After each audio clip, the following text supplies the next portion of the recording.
schedule. I hope what will be an interesting and exciting Torah study ahead. So we're going to conclude today the book of Zephaniah, and then we will continue.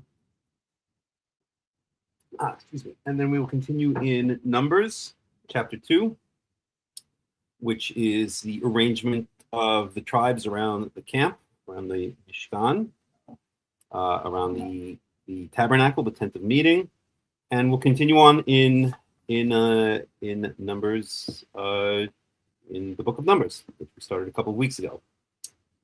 So let's see. I did want to present today an interesting,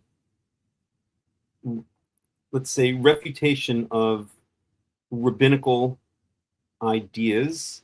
So the rabbis use a number of verses in the Tanakh to try to, quote unquote, prove that that lineage is matrilineal rather than patrilineal. Now we all know with a study of history that it was the rabbis when they rose to power who switched over from patrilineal descent to matrilineal descent. They followed the Romans. A good friend of mine, I think I can now call him a good friend of mine, wrote his doctoral thesis on the influence, we could say in general, the influence of Greco-Roman culture on the Jews of that time. That's when the rabbis were rising to power, and there were certain laws within the Roman Empire which followed matrilineal descent rather than patrilineal descent. Specifically, if someone was, and please don't quote me 100% on this, I'd have to go look it up, or you'd have to ask him, but I believe I'm restating this accurately. If not, then it's not too far off.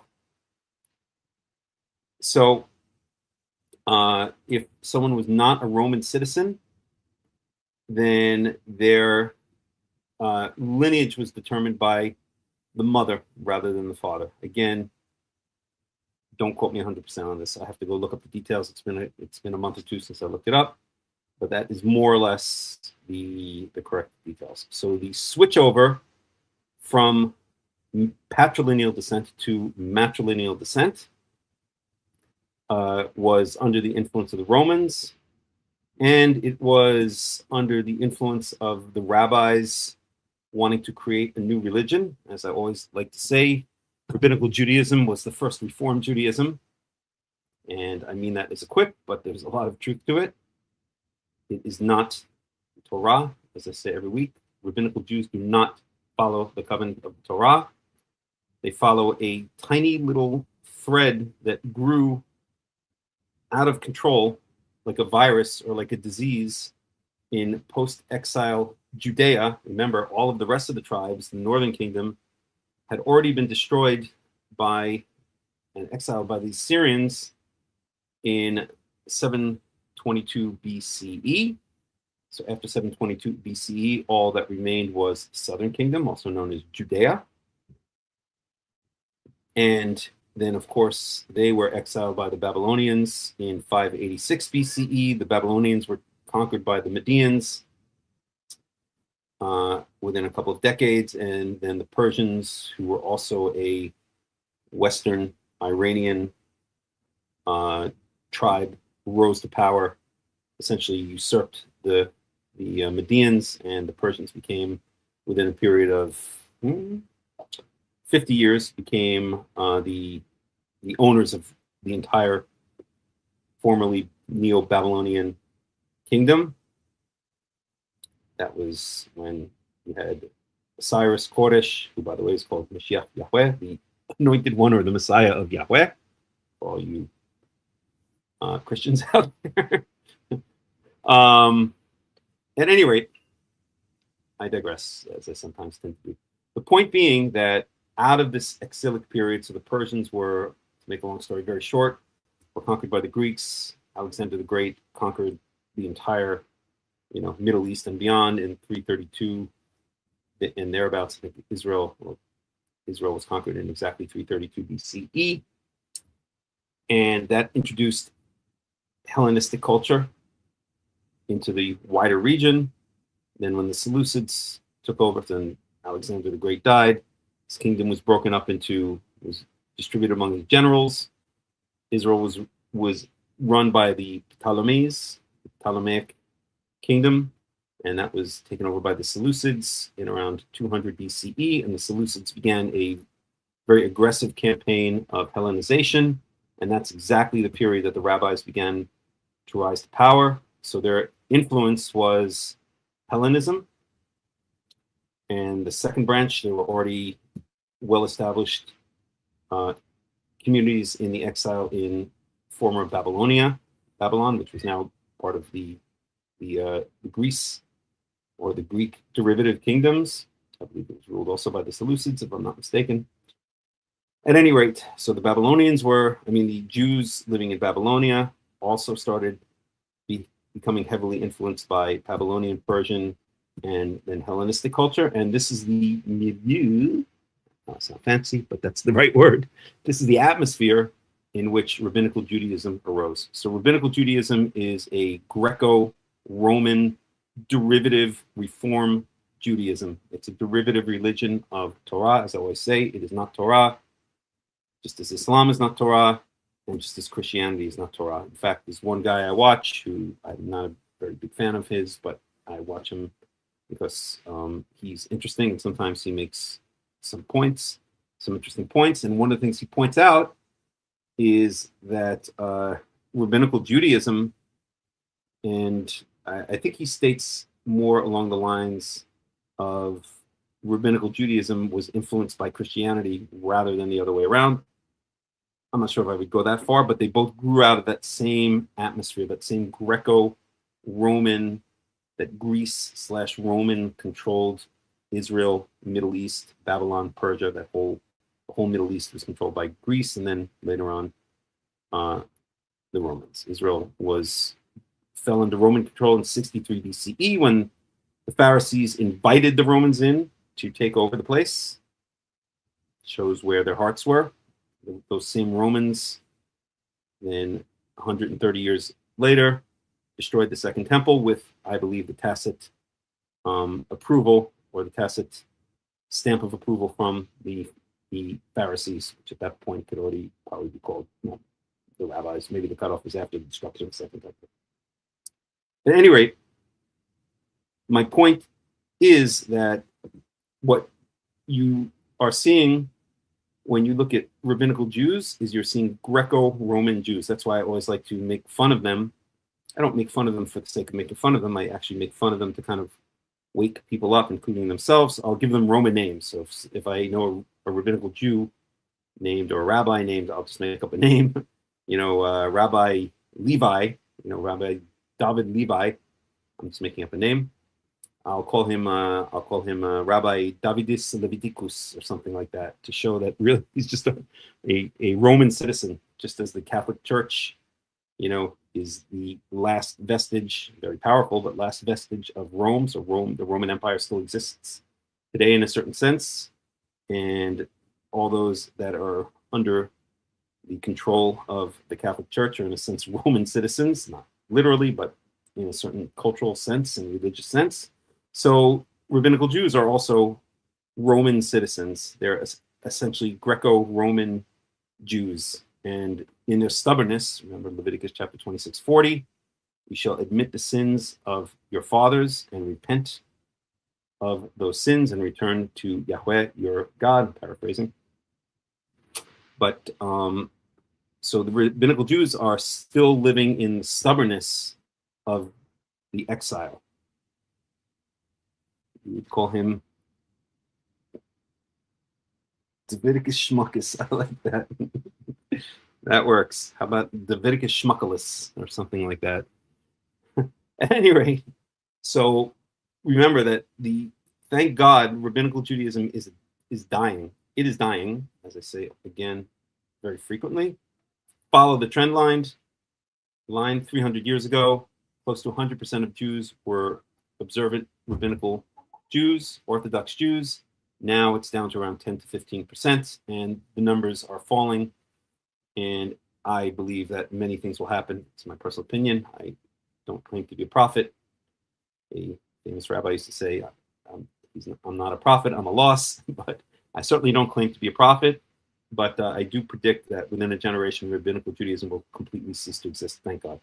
As the Geula, as the redemption, as the return to the land of Israel continues, then Rabbinical Judaism, which is a vestige which was born of exile, and died as the exile ended, will continue, follow the trend line, continue to die, or continue its death throes, and that's what it's in right now. It's in its death throes, and will eventually just bloop, disappear, like Pac-Man, gone within a generation, if not less. I think many things will happen in the world and within the nation of Israel, which will accelerate that, and it might be a lot less than a generation, but certainly within a generation, I think it will be gone. It has no place.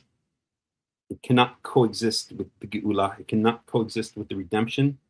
It cannot coexist with the return of the people of Israel to the land of Israel. Thank God I live here in the land of Israel, in the Golan Heights. Love it here.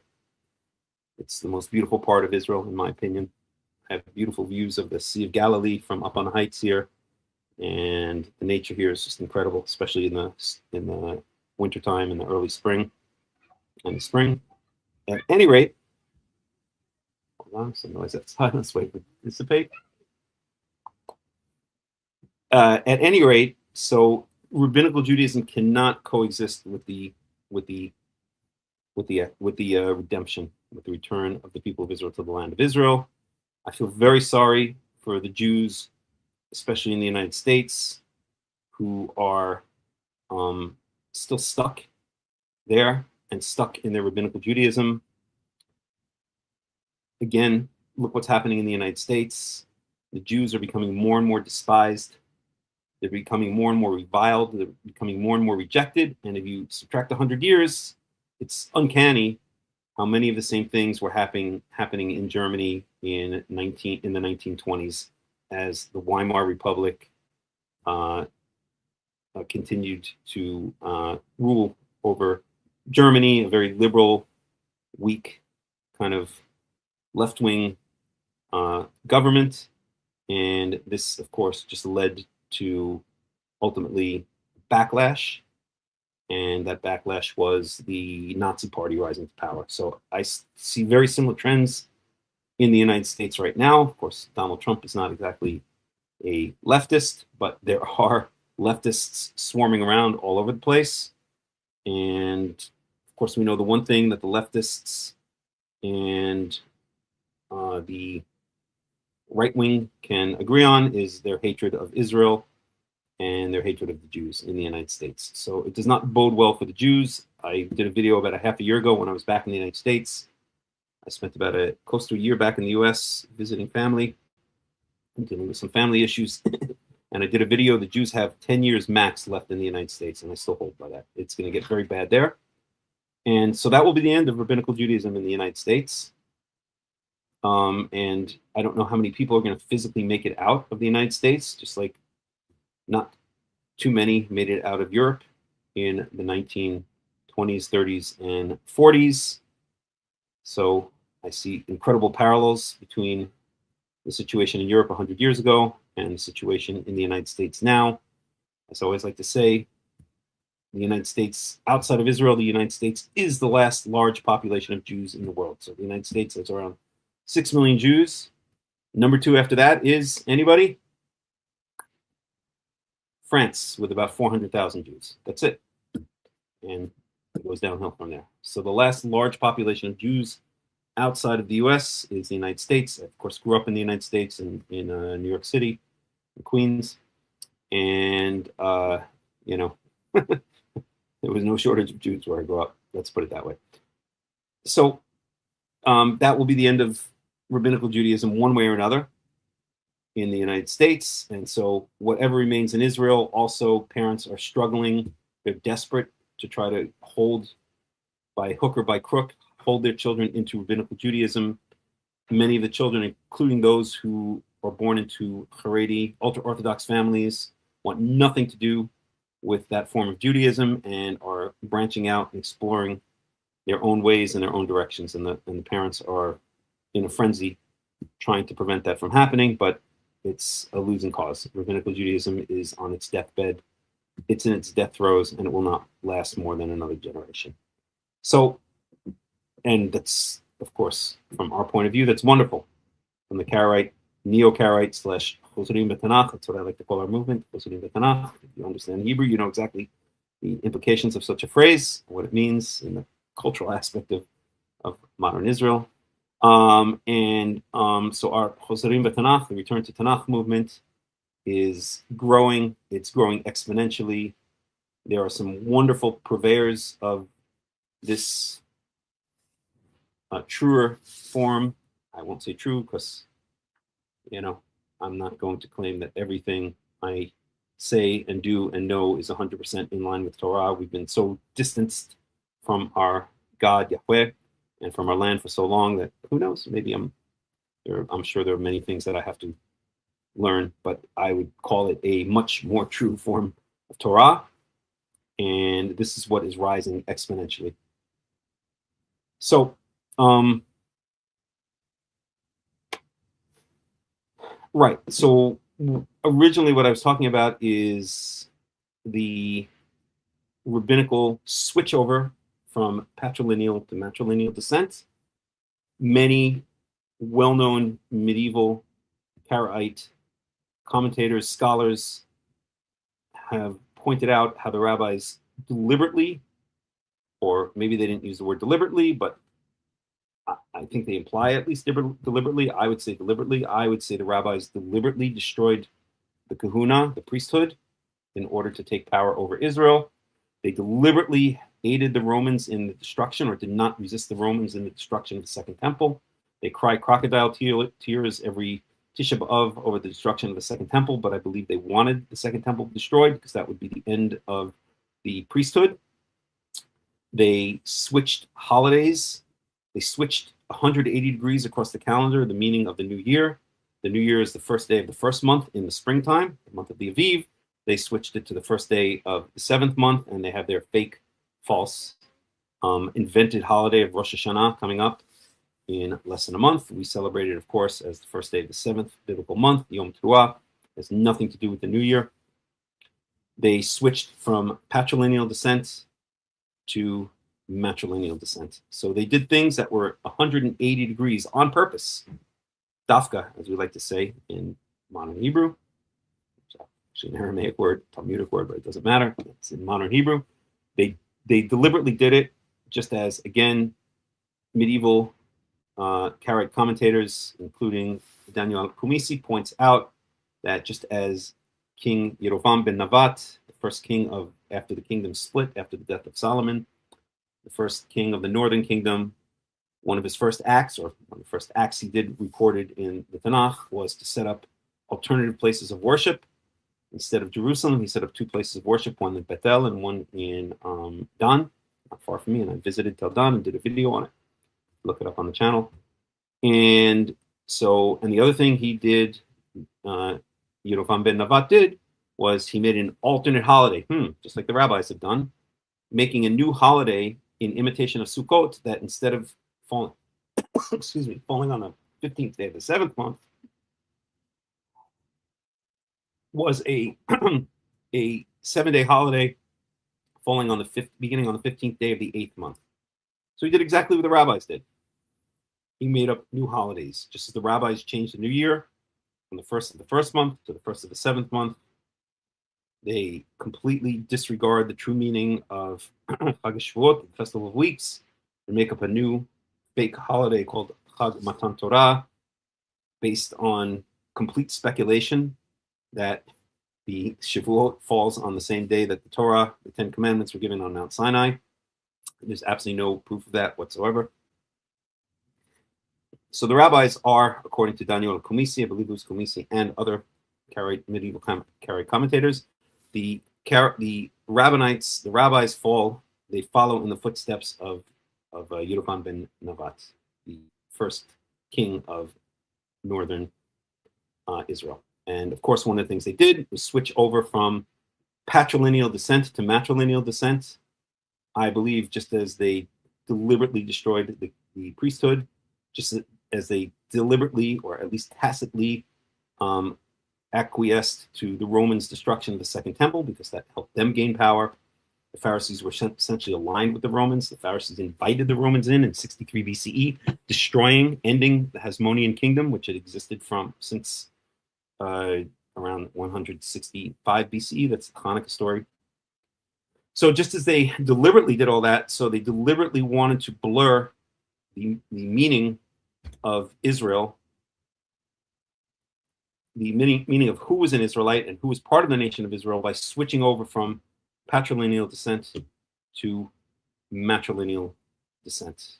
They wanted to destroy the nation from within by blurring the lines between Israelite and non-Israelite. And so they point to a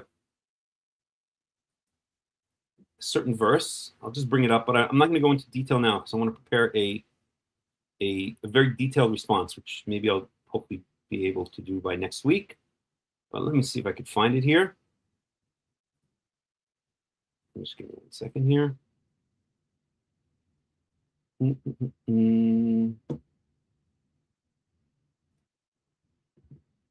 Just give me 1 second, and I will try to find it.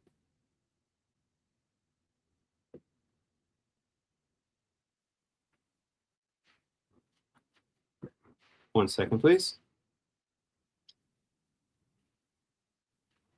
Let's see if I can find it. There it is. It's Deuteronomy chapter 7, verse 4. Let me bring it up. Just give me a second, I'll bring it up.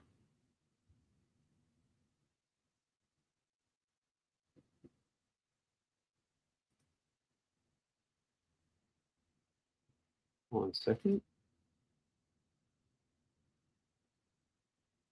In fact, let's do this a different way. So there's this person online named Henry Abramson who gets a lot of play and claims to be an historian. And he is. Some of his stuff is good. But he's also a rabbinical propagandist. He's not truly an historian. He is a rabbinical propagandist who masquerades as an historian. And so whenever it comes down to the rabbis, the Pharisees and the rabbis, they can do no wrong. He always distorts history to attribute only good, correct, and righteous motives to their decisions. And so let's listen to him for a second.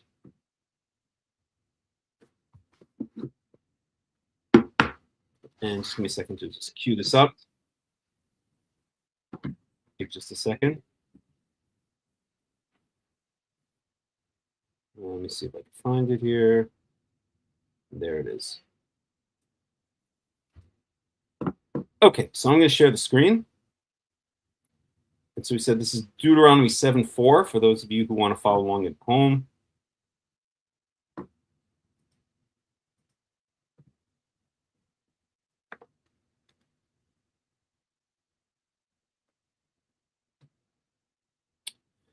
And let me share the screen here.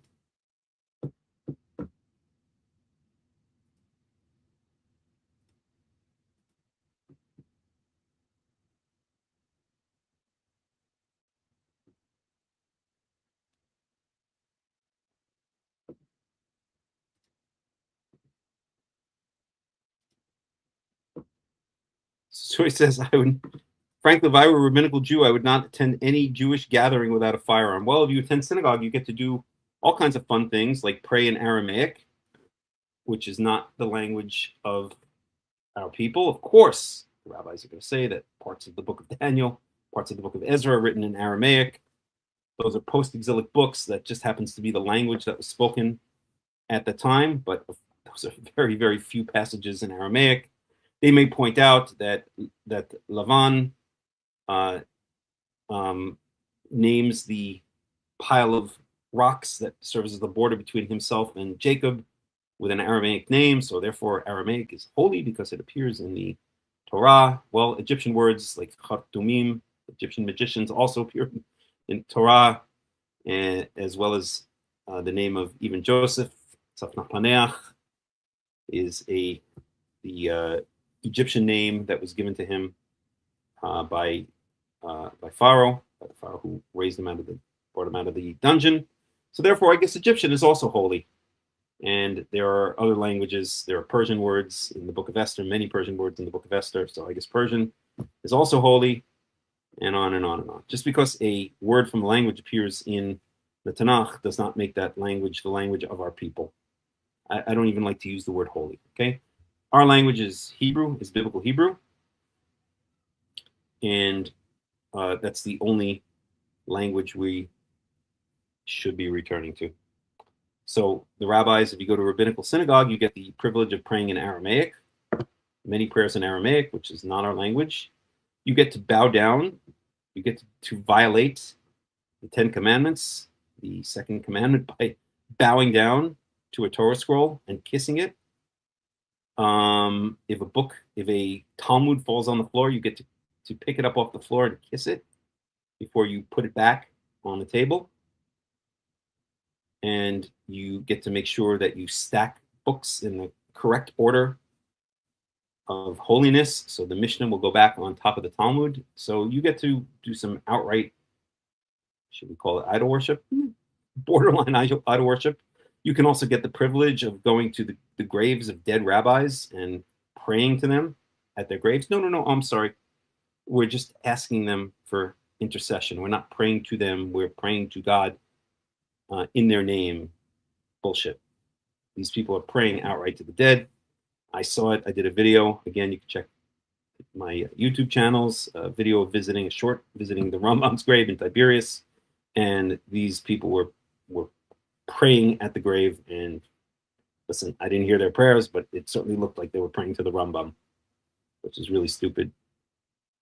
Rambam was, as one YouTuber likes to call him, a Muslim Jew or an Islamic Jew.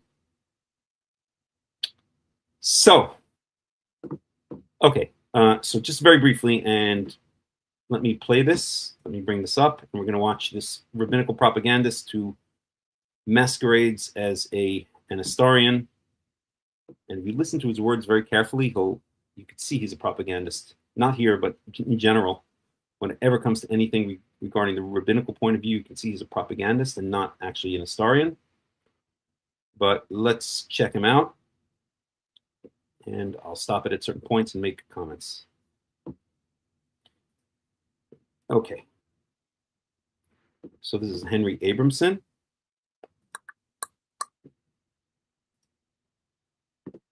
And off we go.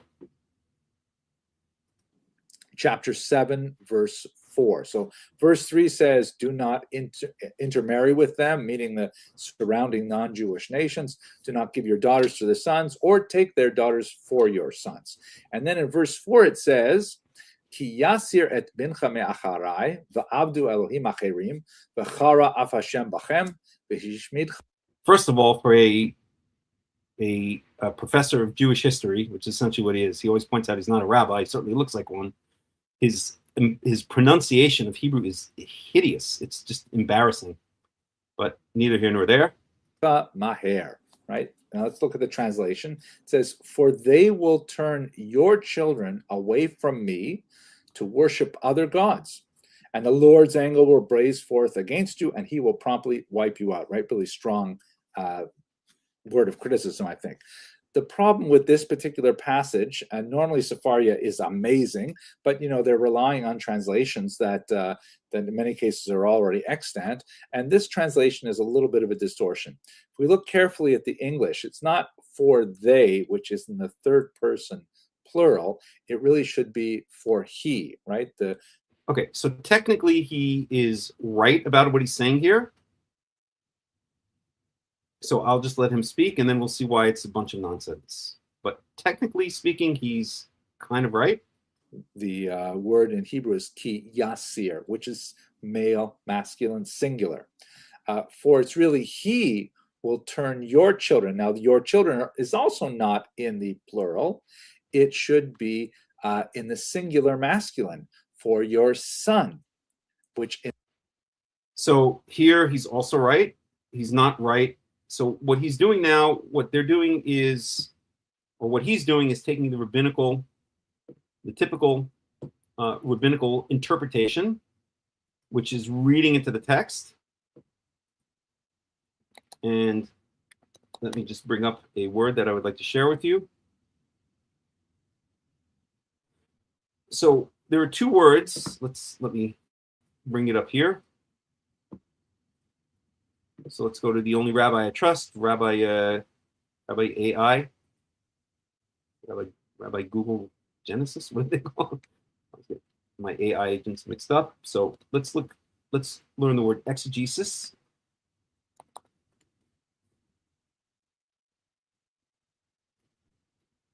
Let's make this a bit bigger. Oh, I'm sorry. I'm not sharing the entire window, so I'll just read it. So exegesis is the critical explanation or objective interpretation. Okay, so keep in mind the word objective interpretation of a text, focusing on uncovering the author's original intended meaning.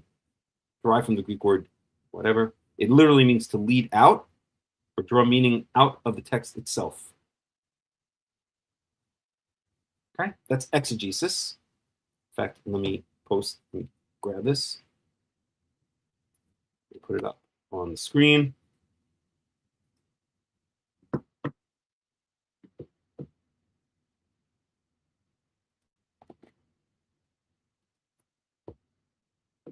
Shabbat shalom. Okay, so that's exegesis. Thank God we've covered his face over. He ain't much of a looker. I'm sorry, that's a cheap shot. Oh well. Tough nuggies. So that's exegesis. And then there's another word that we should learn, which is less common, but it's what this guy is really doing here, and that's called eisegesis.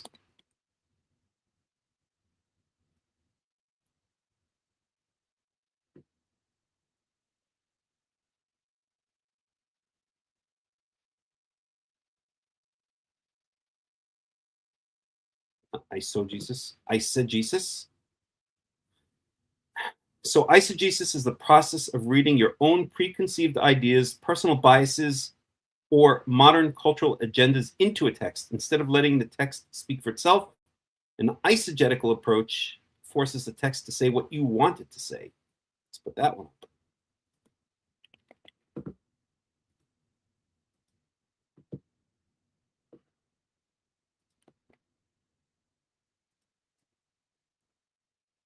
So we want to be doing exegesis. As an old Karaite teacher of mine used to say, and I'll give him credit where credit is due, he always used to say that our goal as Karaites, as Neo-Karaites, is to understand the Torah as an ancient Israelite shepherd would have understood it in a public reading, or listening to it in a public reading. I don't have much respect for that particular teacher in many ways, but he did teach me some very important things, and that's one of them. Okay, so what is eisegesis? So eisegesis is the process of reading your own preconceived ideas, personal biases, or modern cultural agendas into a text, instead of letting the text speak for itself. An eisegetical cuts off there, so I'll just read it. I think we get the idea, though. So an eisegetical approach forces the text to say what you want it to say. Let's try this one more time. Let me repost. Oops. 1 second here. No, you get the idea. I don't need to. Okay. So when we watch this Henry Abramson dude, let's ask ourselves, is he doing exegesis? Is he trying to understand the text as an ancient Israelite would have understood it? Or is he doing eisegesis? Is he reading into the text to try to have it fit, to try to retrofit it? Yes, retrofit it to his preconceived notions. In other words, his obsession to be a, what's the word I'm looking for? Bitch? No, that's not the right word. A lackey let's go with bitch. A bitch for the rabbis. Okay, so let me take this away and let's continue listening to Mr. Dr. Henry Abramson. In this context would mean your grandson. Oh, and by the way, can everybody hear? I'm pretty sure I have it set right. Can you hear him? Can you hear him talking?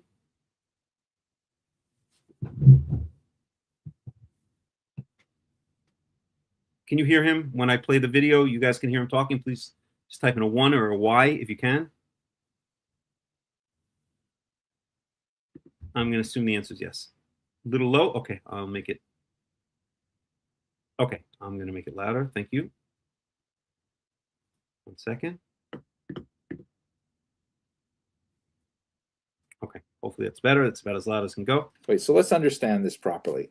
It says, for he, meaning your son-in-law. It can't be your daughter-in-law because it would say for she. It would put it in the feminine. And by the way, in Hebrew, there is no neuter gender. Every single noun or pronoun has to be either male or female. So it's binary here. There's no other choice. And that's not entirely true. There are some nouns which are dual.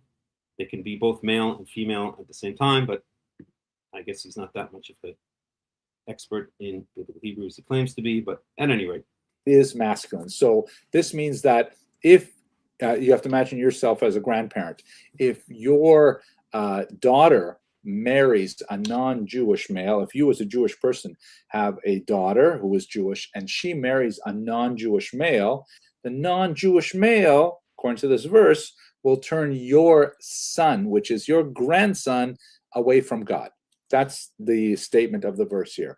Let's look at it in the commentary of Rashi. I have it abbreviated on the right here, but let's look at it in greater detail. So Rashi here is quoting the Talmud. So now he's going to Rashi, the worst Torah commentator in the history of Judaism, as I always like to say, and I always like to call him, instead of Rashi, Rash. Let's lap off the final I. And the reason I do that is because many, many years ago, back in the 1990s, when Hebrew word processing was just in its infancy and it would do autocorrect, whenever I would type in the word Rashi, I was actually a rabbinical Jew for about close to 10 years, and Orthodox in varying degrees Jew for about 10 years. Whenever I type in the word Rashi, it would autocorrect it to Rash. So I stuck with that. I like that autocorrection. It makes sense to me. So Rash, now he brings in Rash, the most incomprehensible, worst Torah commentator in the history of Judaism, which is of course why rabbinical Jews love him so much. And I don't hate all rabbinical commentators. There's some excellent ones, and I always point out the Ibn Ezra, excellent Karaite leaning in many ways, not Karaite for sure, but Karaite leaning in his interpretation of the Torah. But Rashi's the worst of the worst. He's a hideous Torah commentator. Anyway, so here we go. Tractate Yevamot 23a, and it reads like this, i.e., the son of the heathen, meaning the non-Jew, when he marries thy daughter, will turn away thy grandson, whom thy daughter will bear unto him from following me, i.e., following God. This teaches us that thy daughter's son, who was born of a non-Jewish father, is still called your son, but your son's son, who was born of a non-Jewish woman, is not called your son, right? Because the verse only talks about the situation in which your grandson by your non-Jewish son-in-law would go away from God. It does not even bother talking about your grandson from your non-Jewish daughter-in-law because... Okay, this is getting a bit confusing. Let me try to pick it apart. We're through with him. I'll leave Mr. Propagandist and Rash on the screen for a second. Let me just share it a slightly different way.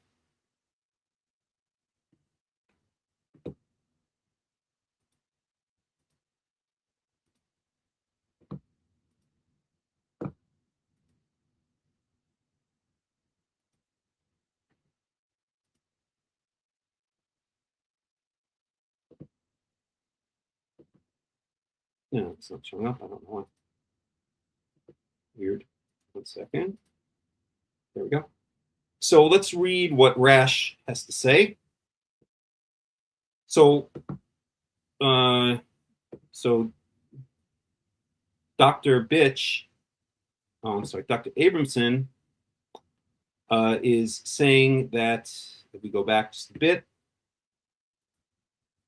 and I'm just going to do this very briefly, and then next week maybe I'll get into it a bit more, right? Let's go back just a drop. Okay, so he says that that the subject of the verb here is the person's son-in-law, so it's the father speaking. Okay, fair enough. Let's say your son, but it says the son-in-law, and then when it says bincha, your son, that this is the grandson. So this, okay, let me explain. So what it says here in the Hebrew is ki yasir et bincha me'achrai v'abdu Elohim acherim v'hara'af Yahweh b'chem wa'ishmidha maher. So this is literally what it says. When he, because he will remove or deviate your son from away from me, and they will worship other gods, and the fury, literally the fire will come out of the nose of Yahweh, but the fury of Yahweh will be upon them, and he will destroy you very quickly. So forget the idea that this is going back and forth between the singular and the plural on a number of occasions. It's very common in biblical Hebrew. So this says that, so okay, and let me just read the verse 3. So this is Deuteronomy 7:3. So this is speaking about the 7 nations, the Canaanite nations. Do not intermarry with them. And then we get clarification. We have here what's called netnach. That's a semicolon. Should not give your daughter to his son. And his daughter you shall not take for your son. Okay. So what does this mean? Okay. Do not intermarry with them. Do not give your daughter to his son. To whose son? To some Canaanite guy's son. Okay, that's clear. And do not take some Canaanite guy's daughter for your son. So that's what verse 3 is clearly saying. Okay.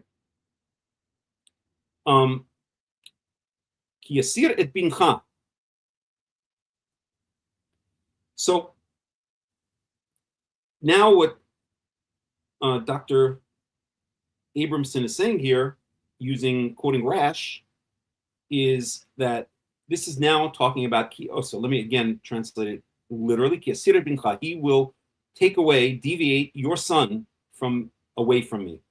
Okay, so the question is, who's the he and who's your son? Okay, well, clearly we already have here, we're already talking about in the previous verse, okay, Livinecha, okay, do not take his daughter, the Canaanite's daughter, to your son.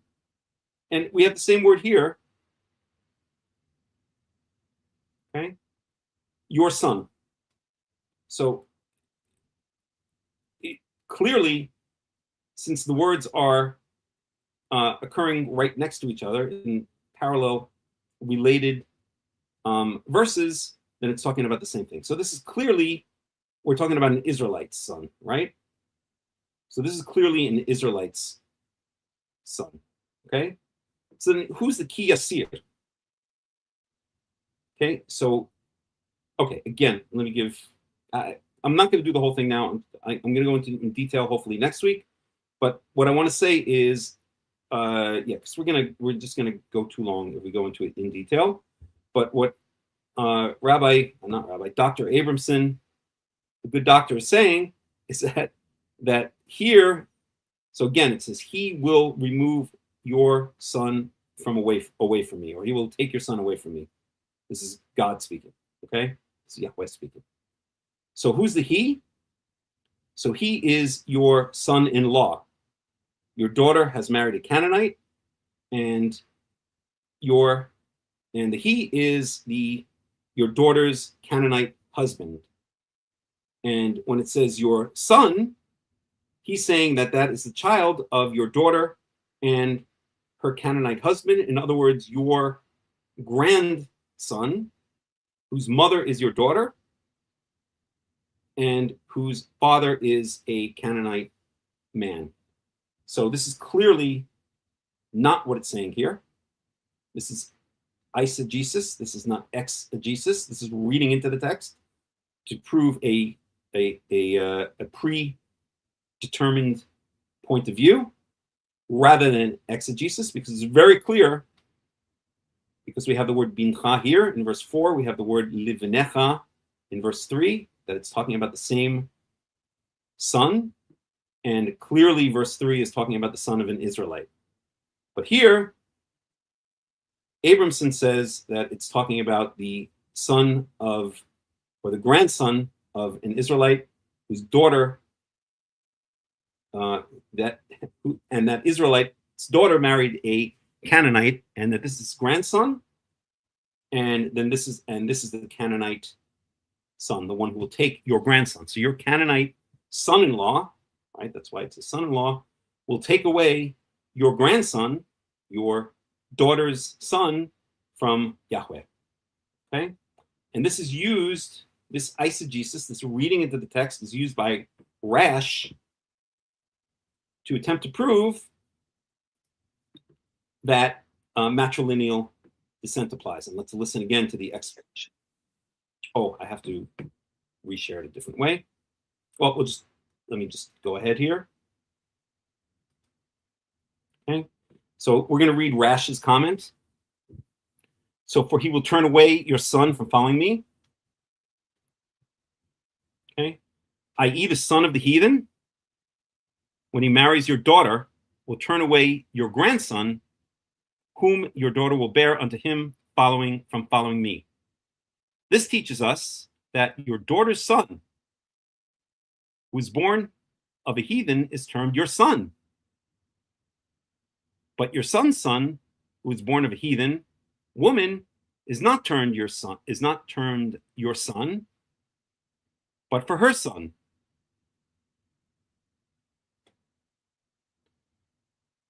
Okay, so what is he saying here? He's saying that, let's go back to this verse.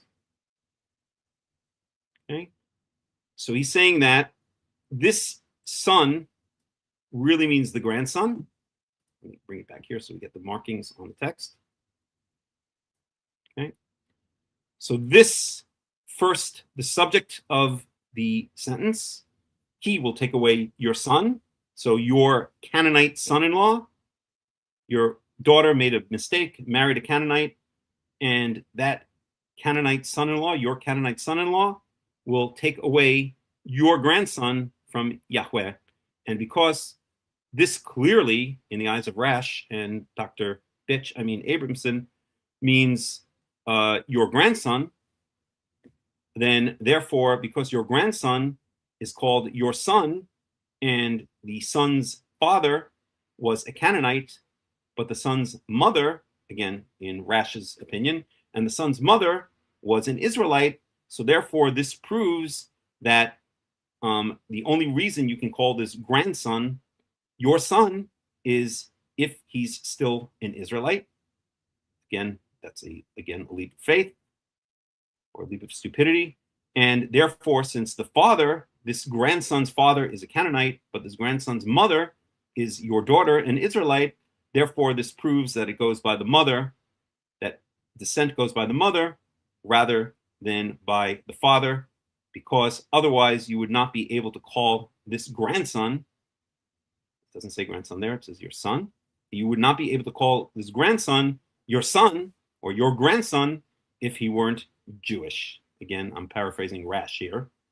Okay, so therefore he's Jewish, and because he's called your son or your grandson, and his father is non-Jewish, his mother is Jewish, retroactively retrofitting the word Jewish, but again, that's when Rashi and Abramson would have been writing, they already would have called them Jews. So therefore, since this grandson's father is non-Jewish, his grandson's mother is Jewish, and yet he's still called your son or your grandson, therefore he must himself be Jewish, and that proves that when someone has a Jewish mother and a non-Jewish father, they're still Jewish. That's the logic, quote-unquote logic. Okay? The insanity of this, the eisegesis, the reading into this text is embarrassing. Anyone who is not brainwashed into the rabbinical movement will see right through this eisegesis, this complete mangling of the text. Okay? Clearly, from context, okay, when it says bincha, your son, in verse 4, it's clearly talking about the same son in verse 3, the binecha, okay? It's basically the same word.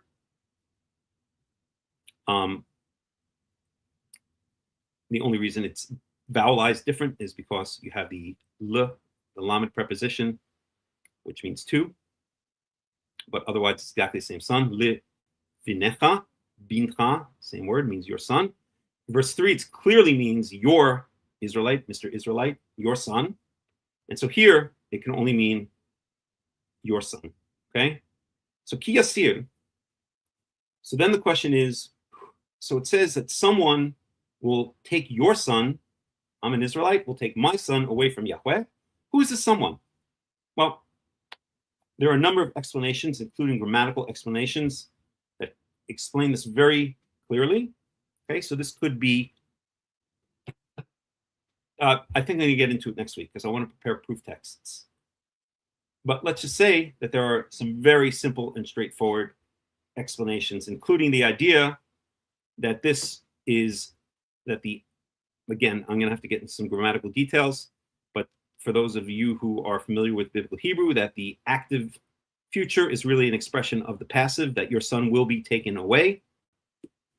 Or it could just mean the generic Canaanite, okay, the Canaanite or representative of the Canaanite nation, or the abstract plural, the Canaanite nation in general.